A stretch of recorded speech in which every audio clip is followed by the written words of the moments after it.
Shalom, जय मसीह की।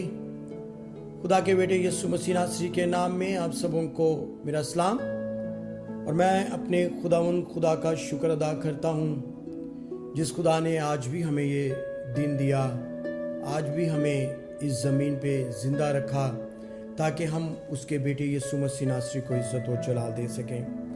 हम खुदा का शुक्र अदा करते हैं कि उसने हमें तकलीफ़ों से, मुसीबतों से, परेशानियों और टेंशनों से खुदा ने हमें दूर रखा। थे भी तो उसने निकाल लिया, क्योंकि वो निकालने की कुदरत और कुव्वत रखता है। ये सारी अथॉरिटीज़ और इख्तियारात जो हैं वो मेरे और आपके खुदा और उसके बेटे यीशु मसीह नासरी के हैं। वो जिंदगियां जो बिल्कुल बंजर हो चुकी हैं, जो ड्राई हो चुकी हैं, जो सोच रही हैं कि शायद ये काम तो हमारे लिए नामुमकिन है, ये काम नहीं हो सकता। लेकिन आज मैं आपको बताना चाहता हूं, जिस खुदा की आप इबादत करते हैं, जो खुदा आपका खुदा है, वो मुबारक है, वो भला है और उसकी शफकत अब्दी है और उस जैसा कोई भी नहीं है। आए मेरे साथ खुदा के कलाम में से देखें। जिंदगी अगर बियाबान में है, अगर आपको लगता है कि इस बियाबान से, इस उजाड़पन से, इस बंजरपन से निकलना मुश्किल है, तो आपका जो स्टार्ट है वो यहीं से है। आपने जो बढ़ना है यहीं से बढ़ना है। आए मेरे साथ खुदा के कलाम में से देख लें। इज़ाया 43 वर्स नंबर 19।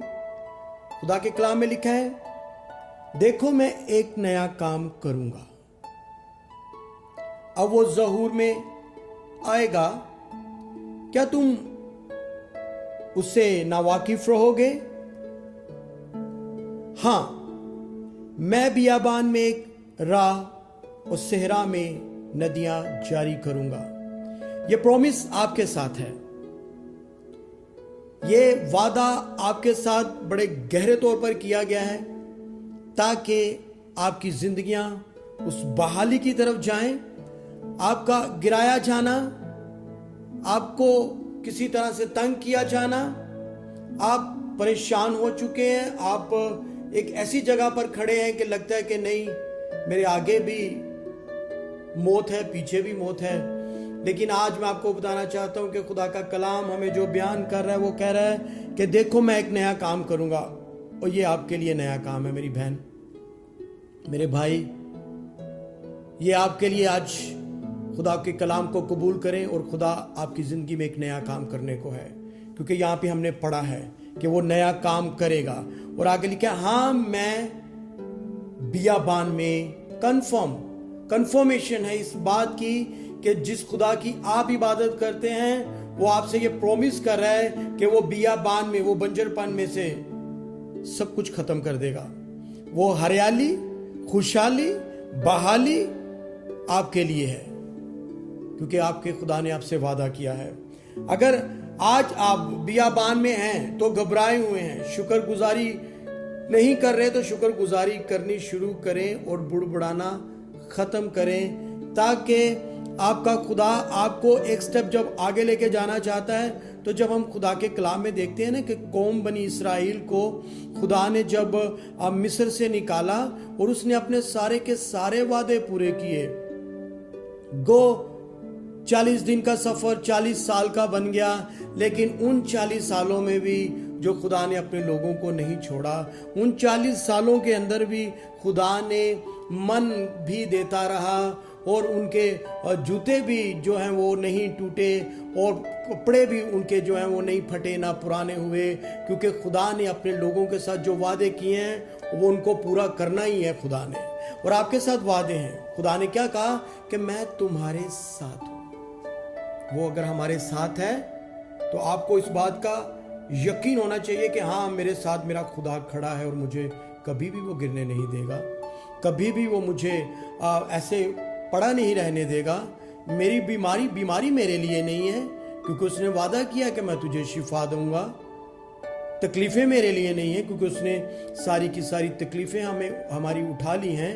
इसीलिए मैं आपको बताना चाहता हूं कि जब हम खुरूज की किताब में से जब देखते हैं कि उसके जो वादे थे, और जब खुरूज एक्सोडस 14 के अंदर जब हम देखते हैं तो हमें पता चलता है कि फ़ाराऊन ने ज़बरदस्त तरीके से वो उनके पीछे आ रहा है, और इसराइली जो है वो डरे हुए हैं, वो खौफजदा हैं, वो घबराए हुए हैं, उनके ऊपर एक बड़ा प्रेशर है, क्योंकि उनके आगे भी जो है वो समंदर है और पीछे फ़ाराऊन की फौजें हैं, और वो तकलीफ में है। और मूसा को कह रहे हैं कि तूने ये क्यों ऐसे हमारे साथ किया, रहने देता, पड़े रहने देता हमें मिस्र में, क्या वहां पे कब्रें नहीं थी?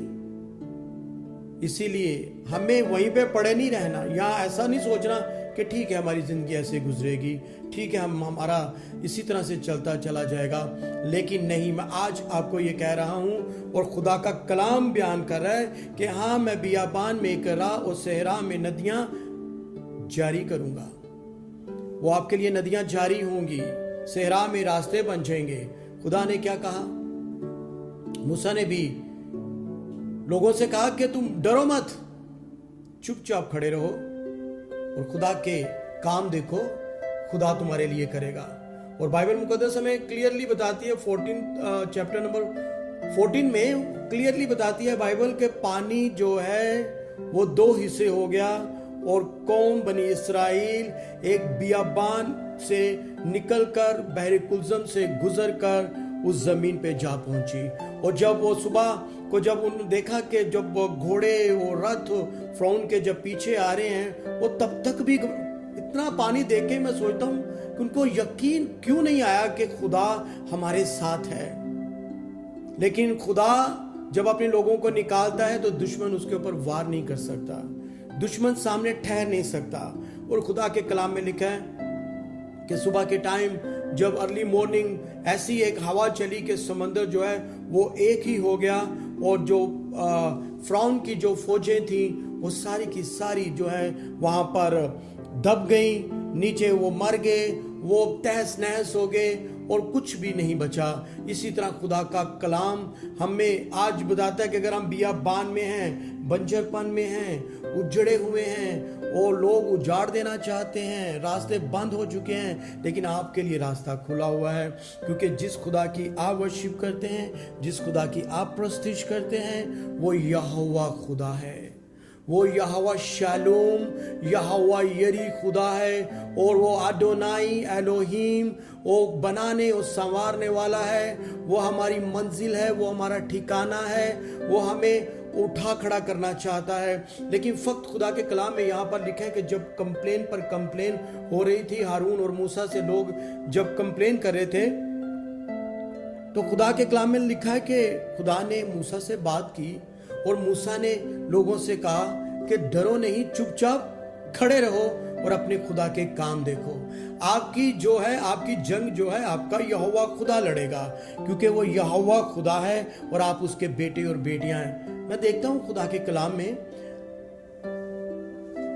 यूहन्ना की अंजील के अंदर, हम खुदा के कलाम में देखते हैं मत्ती की अंजील में जब हम देखते हैं उसके 15वें बाब के अंदर उसकी वर्स नंबर 32 से हमें एक वाकया मिलता है। यीशु मसीह ने एक ऐसा जबरदस्त वहां पे हमें एक बात मिलती है कि यीशु मसीह एक बड़ी भीड़ को देखकर, जो तकरीबन 4000 मर्द ही मर्द थे, 3 दिन से यीशु मसीह के साथ हैं।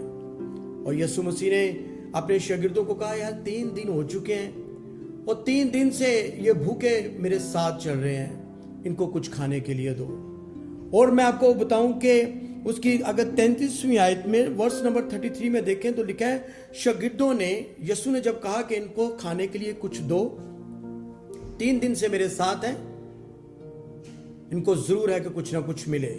तो शागिर्दों ने क्या जवाब दिया? शागिर्दों ने उससे कहा, बियाबान में हम इतनी रोटियां कहां से लाएं कि ऐसी भीड़ को सैर करे। बड़ी भीड़ है, बियाबान है, लेकिन वो ये भूल गए हैं शागिर्द भी कि बियाबान में देने वाला जो मन भी दे रहा था, जो हमें अच्छे से रख भी रहा था, जिसका अबर भी हमारे साथ था, वो हमारे साथ है और कह भी वही रहा है। हमें देखना है कि वहाँ पे खुदा ने कहा कि इनको दो, क्या है इनके पास, तुम्हारे पास क्या है? कहने लगे कि हमारे पास जो है वो 7 रोटियां और थोड़ी छोटी मछलियां हैं। यीशु ने कहा कि लाओ मेरे पास। वो लेकर आए। यीशु ने अपने हाथों में लिया, बरकत चाही और उनसे भी फिर खाकर भी टोकरे बच गए। मैं आपको बताना चाहता हूँ, प्लीज आपके पास जो कुछ भी है, कोई मसला है वो भी ले आए, अगर कोई टैलेंट है वो भी ले आए, अगर कुछ रख छोड़ा है वो भी ले आए और उसके हाथों में दे दें। वो बरकत देगा, बंजरपन चला जाएगा, जो चीजें सूख गई हैं वो बहाल हो जाएंगी, जो कमजोरियां हैं वो पूरे जोर से आप ताकतवर हो जाएंगे और खुदा का बेटा इज्जत और जलाल पाएगा, क्योंकि सारा जलाल उसके लिए है। आपको पता है ना कि यूसुफ जो था, उसके भाइयों ने उसको सोचा कि उसको कत्ल कर दें, लेकिन रोबन ने कहा कि जरूर है कि वो जो बियाबान है, बियाबान के अंदर जो गड़ा है उसके अंदर फेंक दें। उन्होंने उस बियाबान के गड़े के अंदर उसको जब फेंक दिया तो हमें पता चलता है कि उसकी जो हिस्ट्री है वो बदल गई, सिचुएशन टोटल चेंज हो गई। वो गड़े से, उस बियाबान से खुदा का जो प्लान यूसुफ के लिए था वो गड़े में घिरा हुआ, वो कैद किया हुआ, वो मुशक्कत में पड़ा हुआ, वो मुसीबतों, मुश्किलों, आजमाइशों में पड़ा हुआ। अब देखते हैं बाइबल मुकद्दस में कि यूसुफ मिस्र का बादशाह, 2 नंबर का बादशाह बन गया है। इसीलिए जब हमारा भरोसा खुदा पे होता है, जब हम बुड़बुड़ाते नहीं हैं, जब हम पूरा तवक्कल खुदा पर रखते हैं, तो खुदा हमें, मैं आपको कहना चाहता हूं कि ब्लेस नहीं करता, बाबरकत नहीं, आपको बरकतों वाला कर देता है। आपकी औलाद भी बाबरकत हो जाती है और आपकी बरकत बढ़ती चली जाती है, क्योंकि वो बरकत बाप इब्राहिम, इसहाक और याकूब को खुदा ने जो दी है। याद रखें कि आप में भी किसी में अगर कोई बुड़बुड़ाएगा नहीं, जो चाहेगा कि मैं बस अभी निकलना चाहता हूँ और मैं सब कुछ अपना खुदा को देना चाहता हूँ, तो खुदा आपके सारे बोझ को ले लेगा, ताकि आपकी जिंदगियों से खुदा का बेटा यीशु मसीह नासरी इज्जत और जलाल पाए। मेरा ईमान है कि इस आयत के मुताबिक जो हमने देखा, लिखा है देखो मैं एक नया काम करूंगा। ये आपके लिए आज नया काम है। आज आप इस बात पे पूरी तौर से बिलीव करें कि ये कलाम मेरे लिए है, तो आपकी ज़िंदगी बदल जाएगी। और मेरा ईमान है कि आपकी ज़िंदगी में एक बड़ी गवाही आएगी। और मैं खुदा के बेटे यीशु के नाम में आपके लिए दुआ करना चाहता हूँ, इस आयत को वापस पढ़ के, ताकि ये आयत आपके अंदर उतर जाए, ये वर्स आपके अंदर बैठ जाए। देखो मैं एक नया काम करूँगा, उसका प्रॉमिस है और ये 100% होगा। अब वो ज़हूर में आएगा, अब ये होकर ही रहेगा। क्या तुम उससे नावाकिफ रहोगे? भूलना नहीं इस बात को, नावाकिफ नहीं हो जाना। लेकिन हाँ, मैं बियाबान में एक राह और सहरा में नदियां जारी करूंगा। आपके लिए आपका खुदा सब कुछ करने की कुदरत रखता है। आए मेरे साथ अपनी आंखों को बंद करें, अपने हाथों को आसमान की तरफ उठाएं और दुआ करें। क्या खुदा तेरे जो प्रॉमिस हैं उनके लिए हम तेरा शुक्र अदा करते हैं, जो हाँ के साथ हैं हम अपनी जिंदगी में उनको ले लेते हैं, ताकि हमारी जिंदगियों से खुदावन तेरा बेटा यीशु मसीह इज्जत व जलाल पाए। आए खुदावन मैं अपने तमाम देखने वाले बहन भाइयों के लिए यीशु मसीह नासरी के नाम में बरकत चाहता हूँ। अगर कोई बीमारी में है तो बीमारी जाती रहे, कोई परेशान है, रोगी है, तकलीफ में है, तंगी में है, लाचारी में, बेरोजगारी में है, खुदा के बेटे यीशु के नाम में सब कुछ चला जाए और जिंदगियां बहाल हो जाएं, जिंदगियां शादमान हो और इस कलाम के वसीला से सभी बरकत पाएं और तुझे इज्जत और जलाल मिले। जिंदा खुदा तेरे बेटे अपने मुनज्जी यीशु मसीह नासरी के नाम में हम सब कुछ मांगते और पा लेते हैं। आमीन। God bless you all.